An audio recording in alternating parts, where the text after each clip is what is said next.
On December 29th at 9 a.m. local time in South Korea, disaster struck when Jeju Air Flight 2216 crashed at Muan International Airport. This was a really tragic event because of the 181 passengers on board, 179 passed away. That includes 6 crew members, and the only survivors were the 2 members in the back of the plane. Being an aerospace engineer, this one's really hard for me. These tragedies are always tough to look at. But as engineers, we often learn from tragedies like this. Most of our aviation regulations have come from previous mishaps. So let's see if we can't look at what happened between the airport, the plane, the operations, what we know so far before the actual reports come out, and see if we can't make sense of it. I'm Ricky, and this is Tube Da Vinci. So this is Jeju Air Flight 2216 flying from Bangkok to Muan. This was a red-eye flight leaving around 2 a.m. local time and 4.5 hours of total flight time. Everything was normal until about here.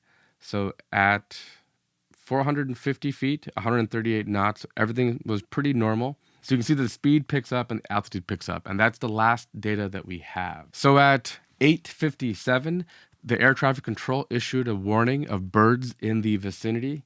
And then there's a slight veer off course based on the flight data that we had. That was the path that I should have taken, and there was a slight deviation. And then finally, the data stops transmitting right about here. Now, what's interesting is that this airport has a lot of bird activity. These are known feeding and roosting areas for migratory birds. As you can see, there's a large swath of these areas across the airport. Now, Muan Airport was a largely domestic airport until recently, and now it's an international airport. Also, the aircraft in question, tail number Hotel Lima 8088, was also involved in this weird emergency landing situation for a flight going from South Korea to China that had diverted and landed at Incheon safely. But something happened there as well. That we'll have to figure out exactly if that played a role in this. But this was tragic because there was a bird strike. According to the pilot communications, we'll know 100% certainty soon. But there was a bird strike, probably a flame out, and that's where you've probably seen this video already. You can see that what looks kind of like a backfire there on the right engine. Now that is from a compressor stall. That means that there was some sort of a change in the airflow feeding the compressor inlet. And that's what that is right there. Now, we don't actually know for sure if it was a bird strike. That stuff will come out in time. But clearly something happened, and the pilots took evasive action. They aborted their takeoff and came back around. You can see here they were supposed to come and land on runway 01, but they aborted that to come around. And on this reapproach, they got clearance to land on runway 19. It's the same runway, 2 different orientations. All runways have basically 2 orientations you can land in. And they landed on runway 19 in the other direction. Now, what's really interesting about this is how quickly all this happened. Typically, when you have some sort of event, you need time to go through a checklist of evasive or emergency procedures that are spelled out for each aircraft and go through the checklist to make sure you've done everything. For example, if an engine flames out, there are engine reignition procedures, and you need time to do that. But because between the aborted landing and then finally touching down is only about 3 or 4 minutes. So there was not enough time for any of that. And we'll get back to the aircraft considerations here in a minute. But one of the things that happened is on this runway, typically you want to land clear of the threshold and probably somewhere around here. But what actually ended up happening is if the runway measurement starts around here, it didn't touch down till about 1,200 meters. So probably around here, unfortunately. And so that means almost a third of the runway was already used up before they actually touched down. Now, this happens because of a phenomenon called ground effect. Ground effect is when an aircraft is flying close to the ground, the vortices coming off the wings are actually hitting the ground and lifting the plane back up. You've probably all felt this before. When you're coming in for landing, it feels like you should be touching down any second. And there's a few more seconds while you're riding on a cushion of air. Plus, the pilot is flaring the wheels to make sure there's a nice smooth landing on the main landing gear to minimize damage and to have a nice soft landing. But here, that ground effect kept the plane from touching down sooner. So by the time it touched down, over 1,000 meters of the runway was already consumed, leaving not much left for actually coming to a stop. Now, the landing gear was not extended, which is something that we'll get back to here in a second. But as you can see here at this airport, once you've cleared the threshold, you have about 250 meters from the end of the runway here to this embankment. And that is a requirement, and that was met. But this embankment is a big part of the question right now. Because if you look here, this is where the instrument landing system localizer is located. Now, this is hardware that communicates the position of the aircraft to give a nice, clear approach. Now, this is a better visual because this shows you how you lift it up. Typically, the mount is always flush with ground level, and you have elevated platform upon which you can seat it. But that's not what happened here. That is a 4-meter tall embankment, and it's actually concrete reinforced to lift it up. And the localizers were actually on pretty small metal platforms, but this here is a huge reason why the plane crashed the way it did. An aircraft coming in at 250 knots that weighs 65,000 kilograms has a lot of energy. And the name of the game when it comes to remediating a crash is to absorb the energy as safely and over a long period of time as possible. But here, that embankment would have just been an unmovable force. Interestingly, people have brought up the fact that past it is a cinder block wall, which is also pretty unusual. Normally, airports have very thin metal for this reason, to minimize any potential impact with aircraft. But if you do this thought experiment, that cinder block wall wouldn't have been too big of a deal. If you take a sledgehammer to a cinder block wall, you can destroy it pretty quickly. But take a sledgehammer to the side of a mountain or like a big pile of dirt, and you're not going to move it. You're not going to even put a dent in it. There's so much land mass, there's so much mass that you're not going to be able to compete with that. And aircraft aren't made to deal with collisions, right? They're made to be ultra light to be able to fly. So that is a huge concern here at this airport. Now, part of the story that I think hasn't really been told is that Muan International Airport is undergoing construction. You can kind of see it here in this overhead satellite view. But I think they're extending the runway, and this probably led a role in a couple of things. For one, all airports have bird mitigation technology, either large sounds, lasers, and worst case scenario, you have people who can actually shoot munitions to kill birds, to prevent ingestion into engines, because birds and planes don't mix, and this has been a problem since the beginning of aviation. Now, most airports have a lot of mitigation that goes for miles around to keep air and bird collisions to a minimum. But I think what happened was that some of those mitigation techniques and technologies weren't fully employed and implemented because of all the construction going on. So ultimately, you want a longer airport, you want to be able to have a longer runway. They might have been working on that, and there might have been potential fixes to handle the bird problems better. But that wasn't fully intact. We'll know more, obviously. But let's compare this airport to my airport, which is San Diego International. And I want to show you something that I know for a fact is going to change. This is our home airport here in San Diego. Now, interestingly, it has a similar runway length, around 2,800 meters. And airplanes land typically in this orientation and come to a stop up here. Now, you'll notice that there's a parking lot up here, but this is just a chain link fence. So if you went all the way past all of this, you would still potentially have some room, and then you'd have, a bay to contend with. But there's no hard barriers of any kind. Plus, there's some interesting other technologies at play. If you notice after this runway, you notice this part right here, this kind of grid pattern. That's called an EMAS system, or an Engineered Materials Arrestor System. This is built beyond the threshold of runways to be able to help bring aircraft to a stop. It's built basically with large tiles that you break and collapse as you come across it with your landing gear, which we'll get back to. And the goal is to increase the friction and to bring the aircraft to a stop, or to bleed off that energy and speed more quickly. Let's see if I have a video of this system in play. That's what it looks like right there. So it's a big, large set of tiles that an aircraft will collide with. You can see it right there, and eat into and come to a stop. Now, this could potentially damage aircraft, but as you can see here, if you don't bleed off that energy, an aircraft is able to go careening into something, it could be much worse. This system is a lot like on a freeway with cars. If you ever see those barrels of water or other barriers. The goal is to absorb energy. If you go careening into a barrel of water, you send that water flying up into the sky. Well, that takes energy. That energy comes from the kinetic energy you used to have in your car. And that's what you want to do. You want to convert that energy into other forms and to help bleed off your energy to come to a stop. This system was not implemented at Muan International Airport. This is not particularly common. It's not everywhere, but this is being rolled out, especially in airports that have smaller thresholds, smaller safe zones beyond the runway. And this is something that they will definitely implement. I think there is going to be a major case for why you can't have any hard obstacle, especially an embankment, concrete encased embankment for anything, even if it is landing equipment for the aircraft, which has to be in the center line of the runway. There has to be a way to build it with steel poles that an aircraft can kind of collide and go through without breaking up and just going into a ball of fire. So from the airport side of things, bird mitigation is a huge concern. It has been around the world since the dawn of aviation, and that's something that has to be addressed.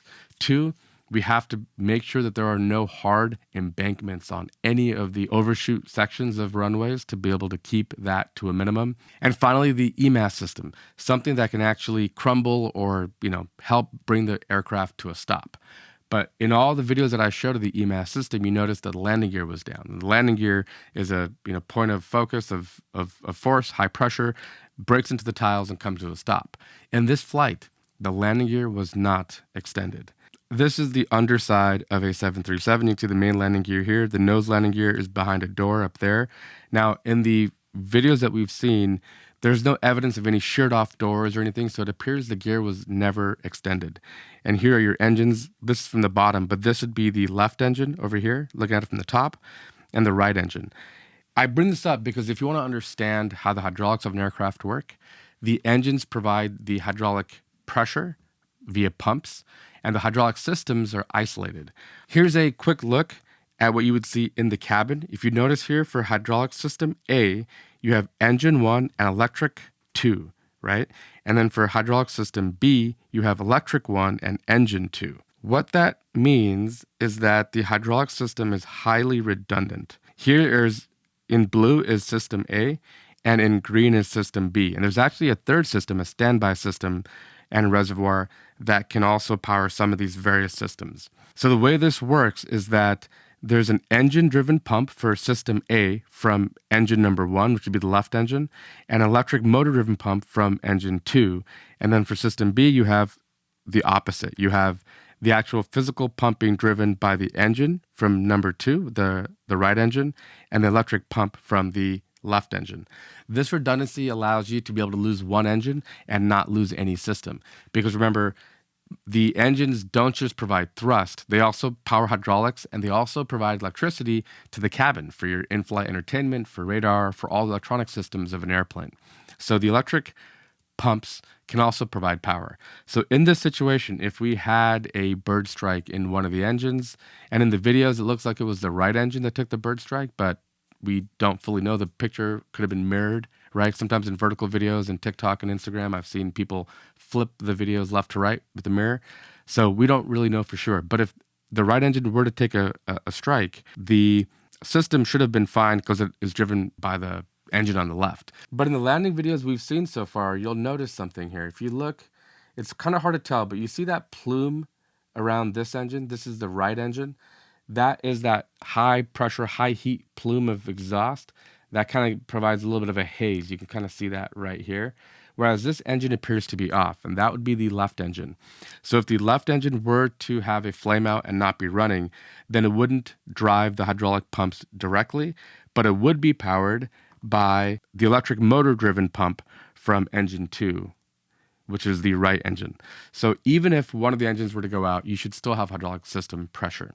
Now, with hydraulics, there's two things to keep in mind. One is the fluid itself.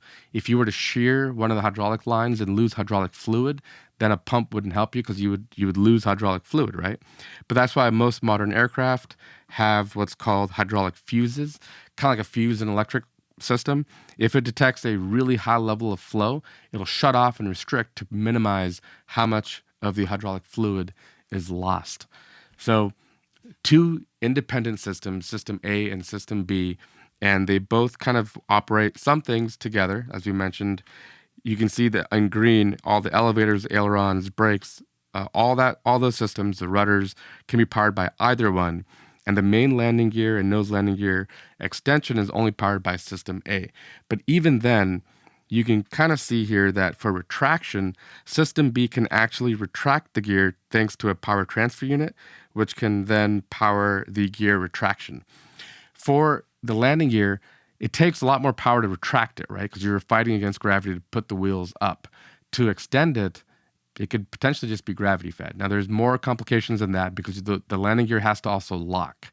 And you'll get a tone in the cabin if the gear is down but not locked. If it's not locked, it'll just collapse when you land. And a lot of different systems depend upon that weight on wheel sensor. When you have the weight on the wheels, that's when your nose wheel steering, for example, is enabled. And a lot of other systems are enabled. Those are shut off and not allowed to be used when the weight on wheel sensor is not on. So first you have to preserve the hydraulic fluid, make sure that you don't bleed that out. I've seen that happen before in aircraft. I remember on the F-18 program, we had a brake issue where a keyway would slide out, snap a hydraulic line, and you would just leak out hydraulic fluid on the flight deck. It's a huge problem. Second, you have to maintain the pressure in the hydraulic system with these pumps. And in the case of these different reservoir systems, you have direct feed pumps that are powered by the engines. And then you also have electronic pumps that are powered by the engine's generator output as well. And so there should be great redundancy. So if you look at this landing, there's a couple of other oddities. For example, the thrust reverser right here is open. That little gap is what's called a thrust reverser. And if we look, people have said that it doesn't appear to be open on the left side, which doesn't appear to be. So that would be a asymmetric thrust reverser situation, which is pretty uncommon. Normally you'd have those activate together. So that leads to potentials for, there might have been a hydraulic system issue. But that still doesn't explain why the landing gear is not down. Because like I mentioned, the landing gear is really just potentially gravity fed. There's a way to be able to actuate it even without the systems. There's a little manual door release here behind the pilots that you can pull. And these are cable driven, and you can actually extend the nose landing gear and the left and right sides of the main landing gear, all without hydraulic pressure. And that's again because it's gravity fed, and all you have to do is release it and let gravity do the rest. There's more complications than that because again, you need that lock. And if you don't have the lock, then the gear will just collapse when you touch down. There's like an over center mechanism that needs to be triggered to keep the gear down and locked. But the asymmetric thrust reversers are kind of a question mark that are hard to explain. Now, when it comes to slowing down an aircraft, there's a couple of things that we can do. The first are flaps. So these are the trailing edge flaps at the tail end of the wing. There's also leading edge flaps. And the way that they work are they change the geometry of the wing during takeoff and landing. They give you more lift. So the leading edge flap extends downward. And the way that they're measured is from this chord line. So if you look at the wing, that's the chord line. The leading edge flaps would extend outward this way, and the trailing edge flaps extend out this way. And in essence, then, you've got yourself a bigger wing for better lift. Now, this is great during takeoff and landing because now you can have higher lift at lower airspeed. That's the name of the game. And then when you're at full cruising altitude, you fold everything back in and have a nice clean configuration. This flight, Jeju Air 2216, came in clean, meaning there were no flaps deployed either. Again, that could be a telltale sign of hydraulic issues or just flaps not being deployed. So normally when you land, you want to have the flaps down to 30 or 40 degrees, something in that range, to minimize the needed airspeed coming in. If you do that, you might be flying at 120 to 150 knots when you touch down, compared to 250 knots, which is likely what happened with this flight. That's that much more energy. And remember, the kinetic energy is 1/2 mv squared. So if you increase the speed, it's the factor of the square of that speed. That's a lot of energy at play. And it all went careening into that embankment. So if we had the flaps deployed, that would have helped. The second thing are the spoilers or the air brake. All right, so here we see the flaps, and these are the air brakes or the spoilers. And those deploy on touchdown. Once you've made contact with the ground, those spoilers deploy to, again, further increase the drag and to slow down the aircraft. Those also were not deployed. Now, normally, you don't want to deploy these means of slowing down until you have a controlled landing because you lose authority, right? If those air brakes deploy at different speeds, you could potentially lose where you are on the runway. And we've mentioned if you don't keep that straight heading and you go off to the side, then you would miss any safety measures anyway. Thrust reversers are the next one. Again, you want to deploy thrust reversers after you've touched down. And the thrust reverser is a ingenious way of taking the engine's output, and instead of having to shoot right out the back, right, you take the inlet, goes to the compressor, and then it gets shot out the back. Instead, you have a door that opens, and instead of the air going right through, the air hits this ram and shoots back in the same direction, slowing you down. Now, in this situation, it looked like one thrust reverser was open, but not both. But that is another weird situation that's hard to explain. But those are the means that you have to slow down, and a lot of that wasn't fully handled. For me personally, as far as the aircraft itself, it comes down to not having very much time. From the time they abandoned their landing to then coming back around and landing again, it was only a couple of minutes, and there's nowhere near enough time to go through the entire operation of what you should do. Normally, what happens is one option is just to continue with the landing. If you had a bird strike and you lost one engine, you still have the other engine. System should be good. And you've already done all the hard work of lining up and being on glide slope and coming in. You could just resume the landing and then touch down unless something were to happen. Now, they clearly had enough aircraft authority to be able to maneuver, come back around, and land dead center in the center lane of the runway. So they probably had control of the aircraft. The next thing is you can go into a holding pattern and then try to go through your reset procedures, maybe try to turn the engines back on. And it's really important to take your time because one thing people have noticed is if, in fact, the engine that was on, the right engine, was the one that ingested a bird strike, that should have been turned off potentially. Why is the other engine not off? Now, it's really easy in the heat of the moment to mix that up and to potentially turn off the good engine while you have the other engine flame out. That has happened before in previous aviation disasters, and it can definitely play a role here. But from the pilot and aircraft perspective, the entire diverting operation was so short. It was just such a condensed timeline that there was not enough time to take every action that you could. Now, why that would be the case is hard to say. The data will tell us maybe there was something catastrophically wrong with the airplane to the point where they had to do that. Or maybe it was just a rush decision. Also, bird strikes can introduce smoke into the cockpit, depending on which engine you shoot. Normally, the cabin pressurization happens with bleed air coming in from outside, but there's a chance that you could potentially get smoke inhalation into the cockpit. Now, there's a famous joke, everyone's a fighter until you get punched in the face, meaning, it's easy to sit back and think about what a pilot should have done. It's really hard when there's smoke coming into the cockpit to stay level-headed, to put on a mask, and to continue with the entire operation of running an airplane. Now, to get a first-hand perspective from a pilot, I interviewed my friend Phil, who is a commercial aviation pilot who's been flying for about 20 years, to get his take. When any pilot has any sort of emergency situation, right? It's the unexpected. The unexpected just occurs. With that being the case, there's that startle factor immediately, right? And it takes the brain a little bit of time to figure out what just happened, right? So nothing's instantaneous, even in our reactions, even those for certain things like engine failures and whatnot, we may have memory items, right? But it still takes us a little bit of time for this to process in our head of what just happened. So there's that aspect of this, right? We talked about smoke and fumes. Yeah, when you ingest birds, there's a possibility that you can get smoke and fumes of some sort in the flight deck, in the airplane itself. For us on the flight deck, that means we got to don our oxygen mask. So that's a time consuming process, so to speak, right? It's not a very comfortable process either, right? Because now you're taking your headset off if you have your headset on, you're donning your oxygen mask and you're putting your headset back on top of that. So that does take some time there. And now you're breathing through, it's a full face mask. It's not just over your nose, it's over your eyes as well. So that's definitely, unnerving and it's uncomfortable and it's not something we operate with on a daily basis. It's the abnormal, so you put all these variables together, it can get very busy on the flight deck, right? And that's when it basically turns to the pilot's experience level to go, hey, the situation that I'm in, do I have time to deal with this in the air, or is this a no time event? I got to get this airplane on the ground immediately, right? Obviously we want the timed events. We want events where we can buy that time. We can go into like a holding pattern, like you said, to run the checklist that we need to make sure we dot our I's and cross our T's before we come back in and try to do this emergency landing. Versus there's some situations where we don't have time. We got to get the airplane back on the ground immediately, right?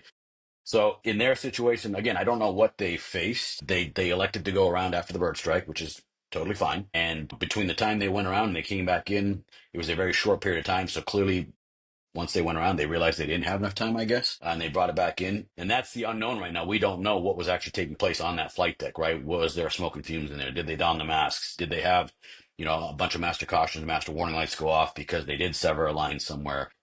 For the engine failure itself, there's going to be cautions and warnings that are blaring out at you. That itself is a distractor. Going through the checklist, which checklist they went through first. A lot of unknowns right now. So I would say that we're trained for it. We're very well trained for it, but we're not trained for every single scenario that could encounter, right? That we could encounter. We're trained for the big ones like an engine failure or, a hydraulic system failure. But when it's multiple failures at once or things that we're not used to, you kind of have to step through this piece by piece. And what their progression was is kind of the unknown right now, right? Because they came back around as quick as they could and put it back on the ground. In aviation, there's a concept of pilot workload. Back in the days before all this modern digitization, we had a flight engineer. There was three people in the cockpit. There was the pilot, the first officer, the FO, and then a flight engineer. The flight engineer's job was to look at all the different conditions, to set all these different parameters that are now kind of fully automated. We don't need that role. But in the case of an emergency, you can see there's still a lot of pilot workload. And that's where mistakes can potentially happen if that's what happened. We don't know. I'm not saying that that's the case, but I'm a firm believer that computers don't need to breathe. They can't get passed out from smoke inhalation, and they are much more quick to react. So if we can program these computers to take care of more actions in the event of some sort of a SOS situation, a mayday, the landing gear should just automatically deploy. There should be no reason for having to wait. If the airspeed conditions are right, deploy the landing gear, right? Deploy flaps, handle all that stuff. That way the pilot doesn't have to fly, maneuver, and do that. And if you look at that flight path that we showed, tell me where you would have any time as a pilot to take care of all this stuff. I mean, you were just trying to take a plane that potentially had a flame out or a compressor stall and trying to just get back on path to land again. There's no time here to take any further action. And it's just it's a real tragedy. Obviously, we're going to learn more. The black box, the flight data recorders have all been collected. That airport, Muan International, is shut down. It's been shut down since that event.